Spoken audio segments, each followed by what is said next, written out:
হাসনাত আবদুল্লাহ নির্বাচন প্রচারণার আজকে ছিল লাস্ট দিন।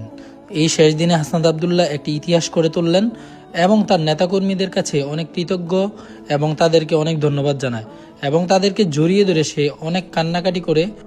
আমাদের ইতিহাসে আমরা কখনো দেখছি যে এমপি পদপ্রার্থী তার নেতাকর্মীদেরকে জড়িয়ে ধরে কান্না করে?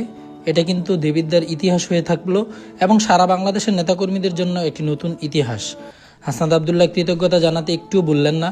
তার কারণ হলো সে শূন্য হাতে শূন্য নেতাকর্মীতে দেবিদ্যার আসছে, আজকে তার পিছনে এত নেতাকর্মী। সেজন্য আজকে হাসনাত আবদুল্লাহ তাদের বন্ধুমহল এবং তাদের যে দলীয় কর্মী আছে এবং দলীয় যে নেতাকর্মী আছে সকলকে জড়িয়ে ধরে কান্না করেন এবং সকলকে কৃতজ্ঞতা জানান এবং আল্লাহ পাকের কাছে দোয়া করেন যাতে করে সে এবার নির্বাচিত পাশ হয়ে সংসদে দেবিদ্যার মানুষের জন্য কথা বলতে পারে, দেবিদ্যার মানুষের সুখ দুঃখের কথা বলতে পারে এবং দেবিদ্যার উন্নয়ন নিয়ে কাজ করতে পারে।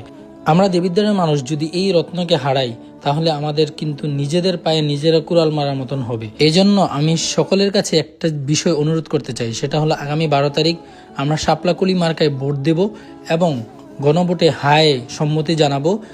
এর মধ্যে দিয়ে হাসনাত আবদুল্লাহ সংসদে যাবে এবং আমাদের দেবিদ্বারের জন্য কাজ করবে। ধন্যবাদ সবাইকে। আসসালামু আলাইকুম।